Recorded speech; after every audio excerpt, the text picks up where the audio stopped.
इस कार्यक्रम के प्रसारण पुण्यार्जक हैं श्री राजेंद्र प्रसाद जैन, श्रीमती ममता जैन, श्री प्रशांत जैन, श्रीमती दिव्या जैन, पारस जैन, श्री भरत जैन, श्रीमती सौम्या जैन एवं समस्त परिवार मुंबई। ओम नमः सिद्धेभ्यः। ओम नमः सिद्धेभ्यः। ओम नमः सिद्धेभ्यः।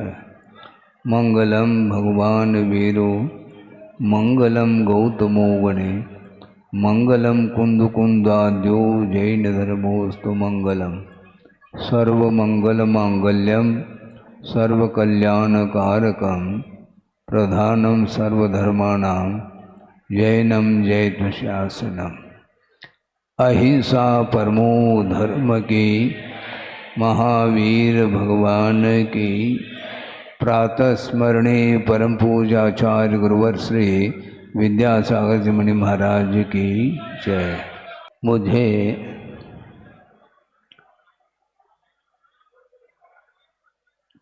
संघ में प्रवेश मिला जिसके लिए 50 वर्ष हुए हैं और गुरुदेव के सानिध्य में सैकड़ों पंच कल्याणक देखने का भी अवसर मिला है। सन 93 की बात है, इसी जबलपुर शहर में गुरुदेव का आगमन हुआ था और मड़िया जी में गुरुदेव के आशीर्वाद से निर्मित नंदीश्वर द्वीप की रचना, जहाँ तक मुझे स्मरण है सन 81 में शिलान्यास हुआ था और दो वहाँ पर वाचनाएँ भी हुई हैं और वर्षा योग भी संपन्न किया है। और सन 93 में महामहोत्सव के रूप में पंच कल्याणक गजरत महोत्सव और उस मंच से गुरुदेव ने 25 आरिकाएँ जिनकी दीक्षा हुई थे वह भी हमें देखने को मिला है। और परोक्ष रूप से ये जो कुछ भी दृश्य आप लोगों को देखने को मिला है, ये परोक्ष जरूर हम कह सकते हैं, किंतु प्रत्येक व्यक्ति के हृदय में गुरुदेव विराजमान हैं,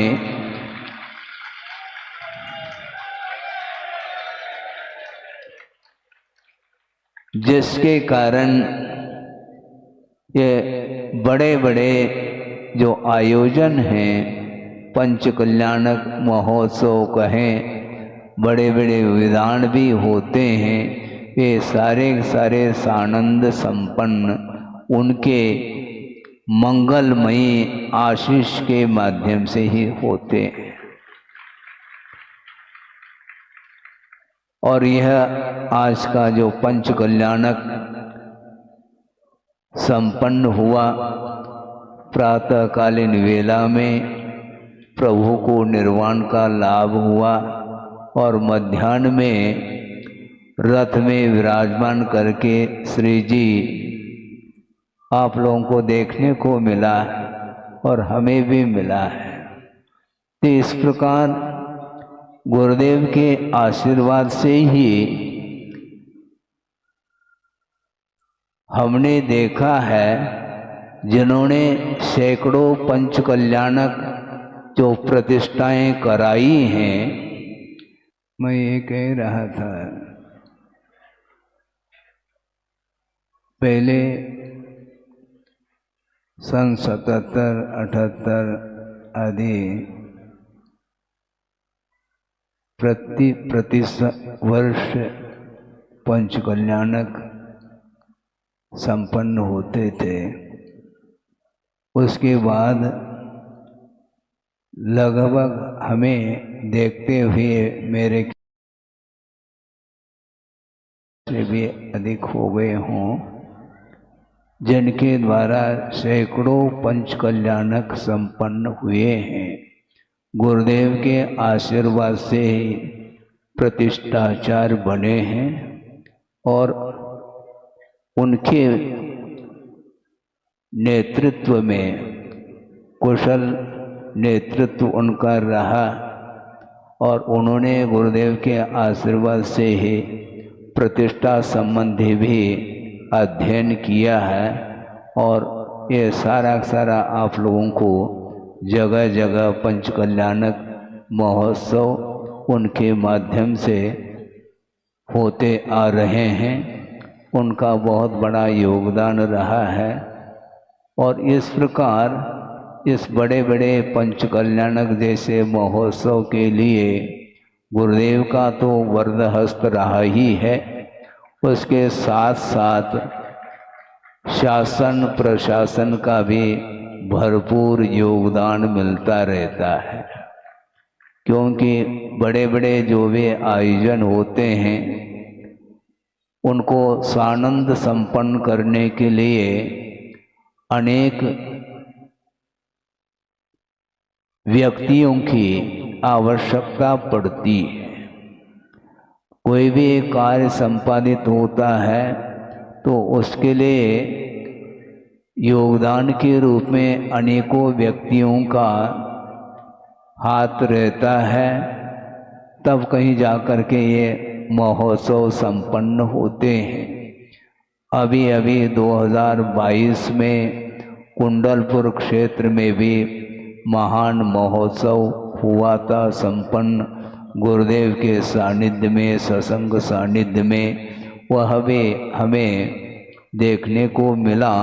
इस प्रकार वस्तुतः ये महोत्सव जितने भी हो रहे हैं, ये महोत्सव भले ही साक्षात प्रभु का हम दर्शन नहीं कर पाते, अलग विषय है, किंतु आचार्यों के द्वारा प्रणीत जो शास्त्र आगम है उस आगम के अनुरूप परोक्ष रूप से भी जिनालयों की स्थापना और उसमें जिनालयों का निर्माण करके उसमें बिंबों की जो स्थापना की जाती है वह भी आगम के अनुरूप ही है। इसलिए परोक्ष रूप से प्रभु की आराधना करने का अवसर हम और आपके लिए प्राप्त होता है। तो इस प्रकार ये बहुत साथ से पुण्य का जब उदय आता है तभी इस प्रकार के वातावरण भी निर्मित होता है और वह धार्मिक क्रियाओं के माध्यम से प्रत्येक जीव पुण्यार्जन करने के लिए तत्पर होते हैं और उसका लाभ भी उन्हें मिलता है। तो इसलिए संक्षेप में हमारा ये कहना है कि वस्तुतः गुरुदेव नहीं है, यह एकमात्र, इसको हम किन शब्दों में कहें, क्षेत्र की दूरी हो गई, क्योंकि परिवर्तन इसको रोक नहीं सकते हैं। जैसे सुबह भी कहा था, पंच कल्याणक संपन्न हुआ और प्रभु हम और आपके बीच से निकल गए। ये इस परिवर्तन को कोई भी रोक नहीं सकते, ये वस्तु का स्वरूप है और वस्तु का स्वरूप है तो उसमें परिवर्तन संभाव्य है। कोई भी पदार्थ परिवर्तन से रहित है ऐसा संभव नहीं। इसलिए अपने आप के जीवन को किस प्रकार उन्होंने आत्मा को परमात्मा के रूप में ढाला, इसको देखने को हमें मिल रहा है। साक्षात जब जीव इस प्रकार साधना करके मोक्ष को प्राप्त करता है, उस समय जो संवेदन उन्हें होता है वह किसी को भी नहीं हो सकता। आगम के आधार से देशना, प्रवचन देना अलग विषय है, तत्व चर्चा करना अलग विषय है, किंतु जो भी अनुभूति होती है वह स्वाश्रित हुआ करती है और स्वाश्रित जो भी संवेदन होता है उसके लिए परंपरा से आगम ही प्राप्त होता है, जैसे वाणी है, और उसके भी जिन्होंने साधना करके और आगम के माध्यम से साधना करते हुए वे अपने आप के जीवन को पवित्र बनाया है और उन तीर्थंकरों के सानिध्य में गणधर परमेष्टि होते हैं, जो दिव्य ध्वनि का आलम्बन लेकर के हम और आपके लिए द्वादशां की रचना करके उपदेश देते हैं। उसके माध्यम से केवल मानव को ही उपदेश मिलता है ऐसा नहीं, असंख्य देवगण भी आकर के उस देशना का लाभ लेते हैं। यहाँ तक कि पशुपति के जो जीव हैं वे भी अपने वैर को छोड़ करके उनके चरणों में शांत भाव के साथ बैठ जाते हैं और उनकी देशना के माध्यम से सम्यक आदि को वे प्राप्त करते हैं। यहाँ तक कि अपने जीवन को इतना परिवर्तित कर देते हैं, हमें विस्मय होता है कि भवांतर से जो वैर लेकर के आए हैं, ऐसे तिर्यंच क्रूर वृत्ति वाले होते हुए भी उनके चरणों में शांत भाव के साथ बैठना और परस्पर का जो वैर है उस वैर छोड़ करके बैठते हैं। आगम ग्रंथों में धौला जैसे सिद्धांत ग्रंथ में भी यह प्रसंग पढ़ने को मिलता है कि रिद्धिधारी मुनि महाराज के दर्शन से, जिसको शेर बोलते हैं, सिंह है, जो कि जीवन भर जिसने मांस भक्षण के माध्यम से जीवन व्यतीत किया है और शिकार करके वह मांस भक्षण करता है, इसके उपरांत भी उन रिद्धिधारी मुनि महाराज के दर्शन करने मात्र से जीवन परिवर्तित हो जाता है। घंटों वहां पर उपदेश दिया जा रहा है, ऐसा कुछ भी नहीं, ये तुमने क्या किया है, इतना कहना पर्याप्त है। जाति स्मरण आदि के माध्यम से पूर्व का इतिहास जब सामने आता है तो अपने विचारों में परिवर्तन ला लेता है वो जीव। सोचो, और यहाँ तक कि संकल्प लेते हैं वो पशु, अब मैं भविष्य में किसी भी प्रकार से मांस का भक्षण नहीं करूंगा और शाकाहारी बनते हैं।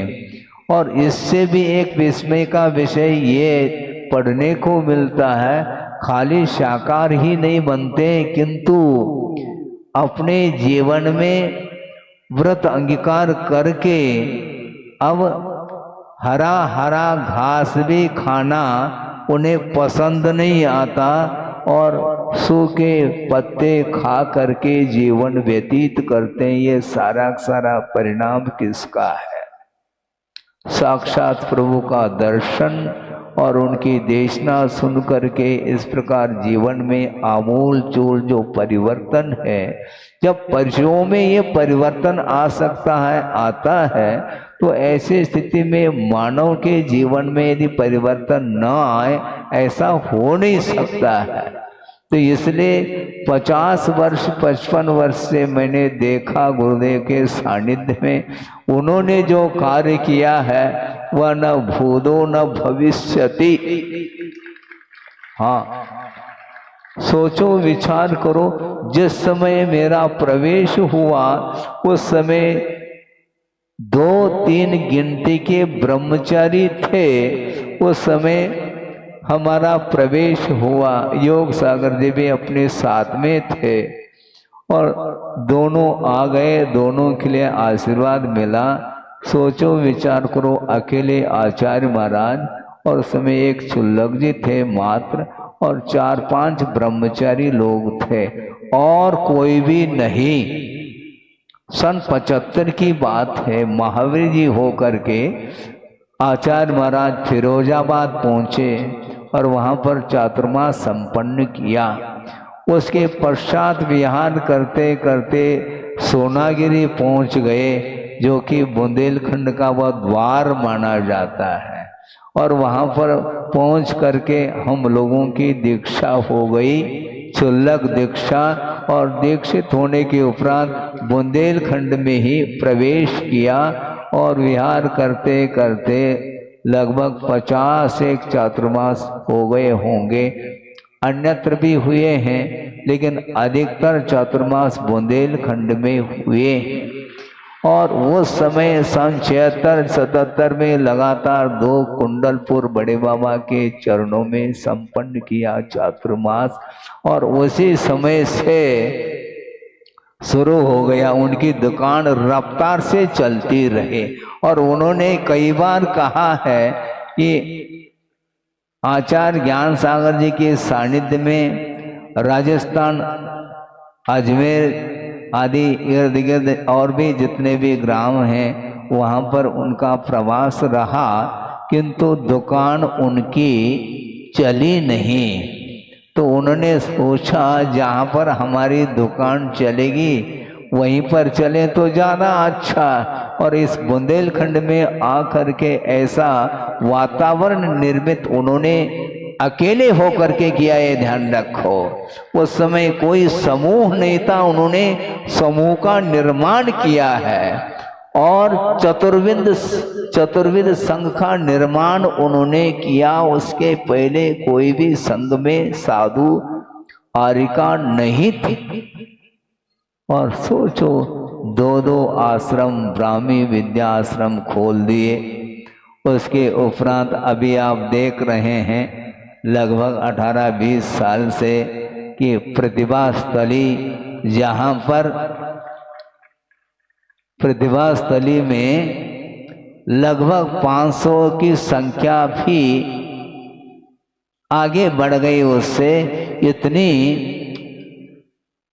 बहनें आजीवन व्रत लेकर के वह सारी बाल ब्रह्मचारिणी हैं।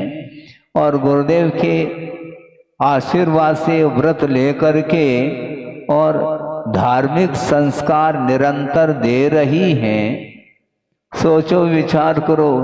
कई लोग बोलते हैं महाराज पंचम काल है, उनके लिए क्या चतुर्थ काल है क्या? वो भी पंचम काल में ही है, किंतु गुरुदेव का ऐसा आशीर्वाद, मंगलमय आशीर्वाद फल रहा है कि हजारों की संख्या में बालिकाएं वहां पर धार्मिक संस्कार के साथ अध्ययनरत है और निःशुल्क वो सेवा दे रही हैं। और समर्पण भाव के साथ ये कार्य चल रहा है। ये सारा समर्पण भाव जो उनके जीवन में आया है, उसमें एक ही एकमात्र कारण गुरुदेव। मात्र गुरुदेव के पास जो ज्ञान है वह मात्र ज्ञान ही नहीं, ज्ञान के साथ निरंतर उनकी जो साधना है, निर्दोष रत्नत्र की साधना के साथ वो आगे बढ़ते गए। फलस्वरूप ये सारा का सारा दृश्य अपने को देखने को मिल रहा है। शिक्षा के क्षेत्र में आप देख रहे हैं प्रतिभा स्थली को, और चिकित्सालय के क्षेत्र में भाग्योदय खड़ा है। और यहाँ पर जबलपुर में ही पूर्णायु के लिए भी आशीर्वाद उनका मिला है। इसके साथ साथ हथकरघा जो व्यापक रूप से अहिंसा धर्म को सामने लाने का जो पुरुषार्थ है, वो गुरुदेव का पुरुषार्थ रहा। जगह जगह दयोदय के माध्यम से पशुओं का संरक्षण निरंतर हो रहा है। और जो जैन धर्म से अनभिज्ञ हैं और आर्थिक दृष्टि से भी कोई संपन्नता नहीं है, और ऐसे गरीब परिस्थिति में जीवन जीने वाले जो जितने भी लोग हैं, उनके लिए रोजगार मिले और उनका जीवन हिंसा से डाइवर्शन लेकर के अहिंसामय उनका जीवन बने, इस उद्देश्य को लेकर के उन्होंने हथकरघा एक प्रकल्प सामने रखा है और वह भी बढ़ता चला जा रहा है। और इसके साथ साथ जगह जगह जो पाषाण निर्मित जो जनालय की स्थापना हुई है, बड़े बड़े जनालय पाषाण निर्मित बने हैं, उनके आशीर्वाद से, उनकी प्रेरणा से, उनके मार्गदर्शन में ये सारा कार्य हुआ है। अभी ये तिलवारा घाट में जनालय बनने जा रहा है, बहुत ही विशाल जनालय हैं। इसी प्रकार सागर में भी बन रहा है और कुंडलपुर में बन करके खड़ा है वह जनालय। सब लोग देख करके आश्चर्यचकित होते हैं। पहले भी जनालय था किंतु वह जर्जर हो रहा था कि उसको उन्होंने ये रूप दे दिया। इसी प्रकार अमरकंटक है, नेमावर है, अपनी विदिशा है, रामटेक है, भोपाल है, हाँ, इंदौर, रेवती रेंज, हाँ, गुरुदेव का रेंज पूरा भारत नहीं विश्व है, ये ध्यान रखो। हाँ, तो इस प्रकार विशाल जो नवनिर्मित जनालय बनते चले गए और इसके साथ साथ और भी जो जनालय हैं जो जिनका जीर्णोद्धार अपेक्षित था, उनका भी जीर्णोद्धार करने में भी उनका पूर्णतः प्रयास रहा है। इस प्रकार बहुमुखी प्रतिभा संपन्न, और क्या मैं कहूँ, उनके लिए कोई शब्द नहीं है। वस्तुतः तीर्थंकरों का दर्शन दुर्लभ है, ये तो मैं मानता हूँ, किंतु इस प्रकार गुरुदेव का दर्शन भी अब दुर्लभ है, ध्यान रखो। सोचो, विचार करो। इसके उपरांत स्वयं की साधना में इतनी कठोरता, दूसरे के लिए तो वो बिल्कुल कोमल हृदय उनका रहता है, किंतु स्वयं के लिए कोमलता नहीं, कठोरता के साथ चारित्र का, रत्नत्रय का पालन करते हुए संघ के लिए जो उन्होंने निर्देशन दिए हैं, उनका जो आदेश है वो हमारे लिए आदेश क्या, उनका उपदेश भी हमारे लिए आदेश का काम करता है। गुरुदेव का कहना रहा है कि उपदेश, अपने आदेश जो है वह उस व्यक्ति को दिया जाता है जो पूर्णतः समर्पित होता है, लेकिन इसके उपरांत भी आदेश वह शत्रुवत होता है, क्योंकि ऑर्डर होता है, उसमें ऑर्डर किसी को अच्छा नहीं लगता। इसलिए उनका कहना है कि बनती कोशिश उपदेश के माध्यम से काम निकालो ताकि वह दुकान अच्छी ढंग से चलती रहे। आप लोग सब दुकानदार हो, चलाते कि नहीं चलाते हैं? जो दुकानदार ग्राहकों को एक को भी लौटाता नहीं, वह कुशल होता है। कभी भी दुकान करने वाला जो दुकानदार होता है उसके अंदर कभी क्रोध नहीं आ सकता। यदि क्रोध आ जाए तो दुकान चल नहीं पाएगी, ये तो पक्की बात है। उसी प्रकार गुरुदेव का कहना है, बड़े पुण्य के उदय में ये मनुष्य जीवन मिलता है और इसका सदुपयोग करने के लिए स्वयं को कर्तव्य मार्ग, जो मोक्ष मार्ग है, उस पर कर्तव्य के साथ चलना चाहिए। कर्तव्य से कभी भी विमुख नहीं होना चाहिए। सामने वाला व्यक्ति ग्रहण करता है तो ठीक, नहीं ग्रहण करता है तो ठीक, किंतु कर्तव्य निष्ठ होकर के मोक्ष मार्ग पर चलेंगे तो बहुतों का कल्याण हो सकता है। क्योंकि वर्तमान में बड़े बड़े रिद्धिधारी मुनि महाराज हैं और साक्षात प्रभु हैं, इनका दर्शन तो संभव नहीं, किंतु वर्तमान में जो कुछ भी संचित पुण्य का उदय है उसका यदि हम सदुपयोग करते हैं तो भविष्य में भी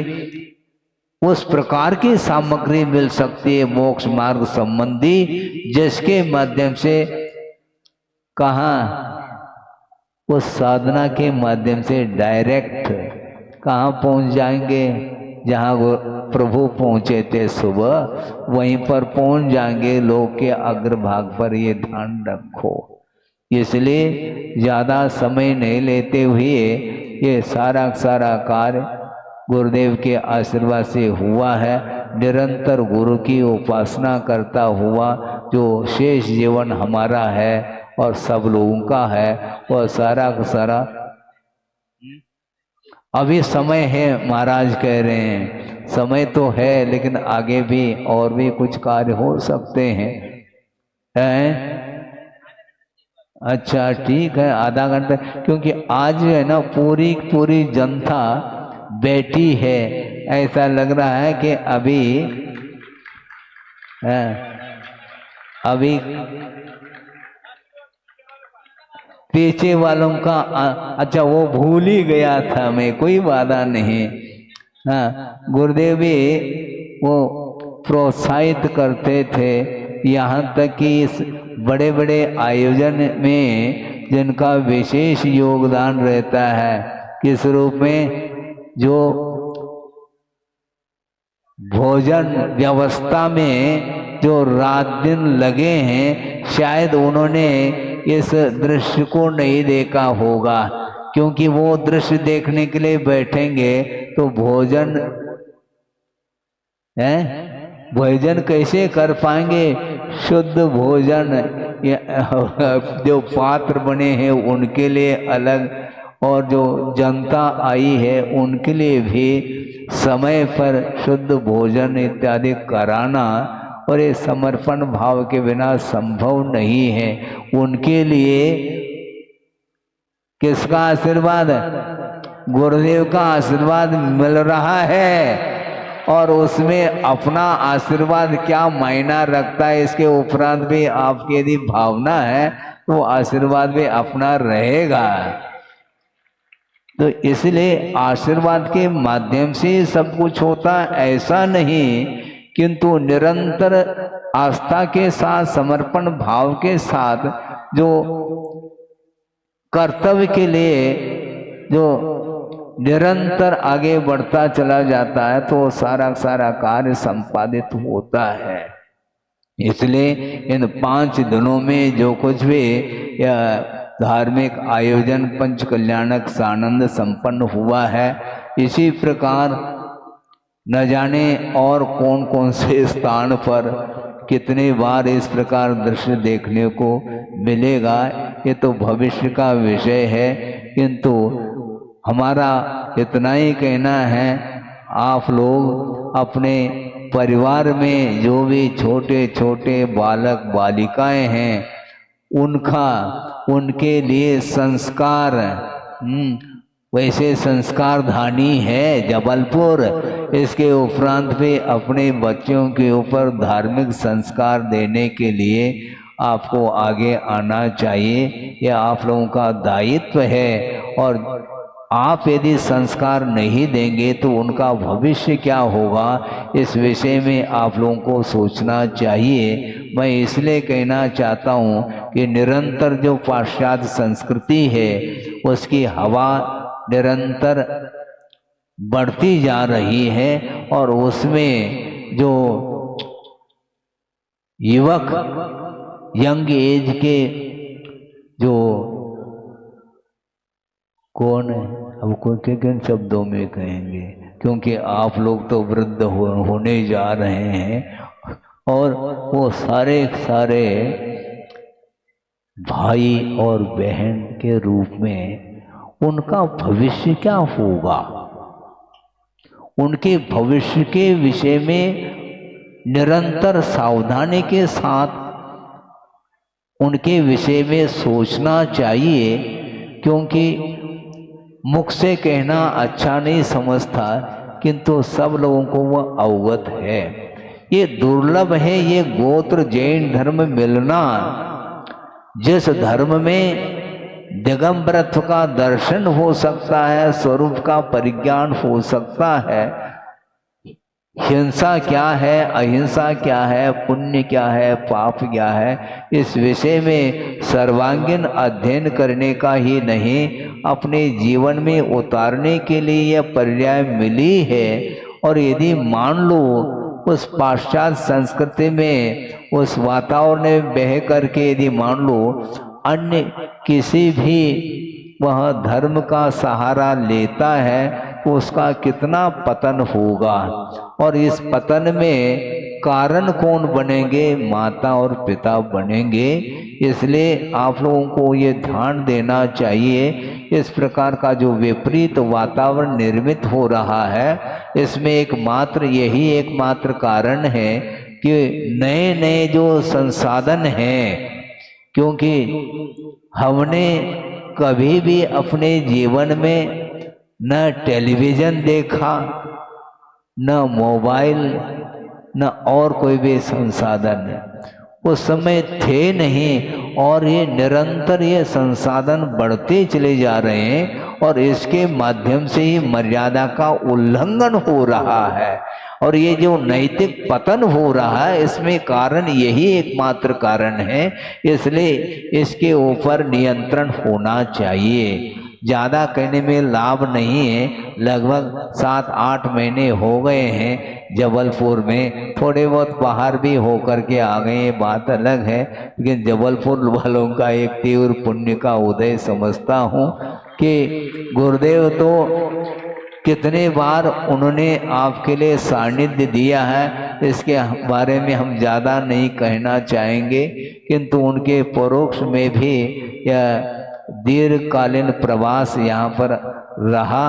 और गत वर्ष ही समाज ने निवेदन कई बार किया कि महाराज जबलपुर के लिए समय देना चाहिए, तो योग नहीं बैठा था। और पूर्व में गत वर्ष खजुराहो जा कर के वहाँ पर अच्छे क्षेत्र में वर्षा योग संपन्न करके उसके बाद कुंडलपुर होते हुए यहाँ पर आना हुआ है।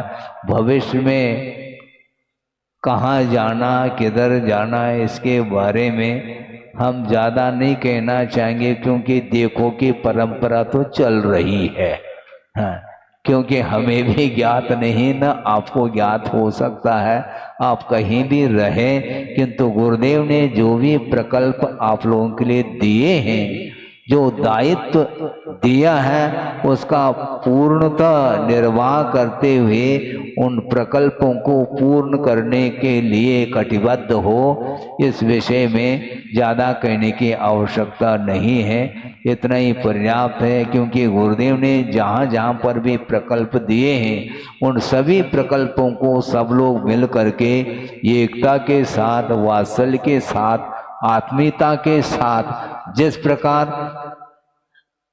अपने क्या दुकान मकान आदि को चलाते हैं, उसी प्रकार यह सामाजिक कार्य हैं और धार्मिक कार्य हैं। इसको बिल्कुल अपनत्व के साथ करना चाहिए।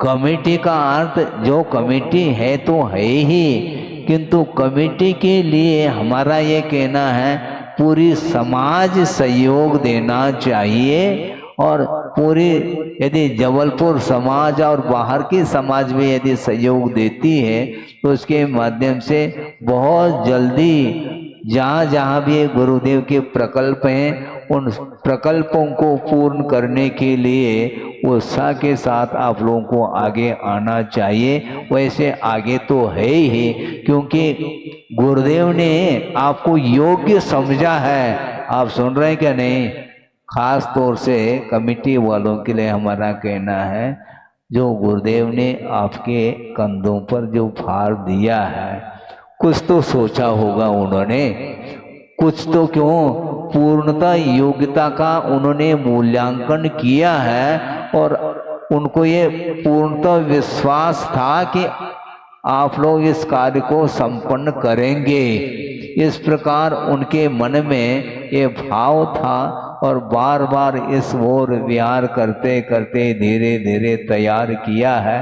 चाहे वह सागर समाज हो, चाहे जबलपुर समाज हो, चाहे इंदौर के समाज हो, चाहे अन्यत्र और कहीं के समाज हो, सबके लिए उन्होंने अपना सारा समय उन्होंने दिया है। आत्म कल्याण करते हुए, रत्नत्र की उपासना करते हुए भी जो कुछ भी शेष समय है वो आप लोगों के लिए दिया है, और वो सारा उनके द्वारा किया हुआ ने दिया हुआ जो भी आशीर्वाद, आदेश, संकेत, उनको अक्षरशः पालन करते हुए आगे इसी प्रकार और बड़े बड़े कार्य आप लोगों के माध्यम से हो, जिसके माध्यम से धर्म की प्रभावना हो सकती है, वो इस पवित्र भावना के साथ अहिंसा परमो धर्म की जय।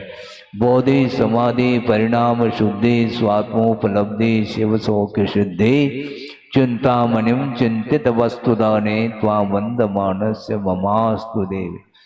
परम पूज्य आचार्य गुरुवर श्री विद्यासागर जी मुनि महाराज की जय।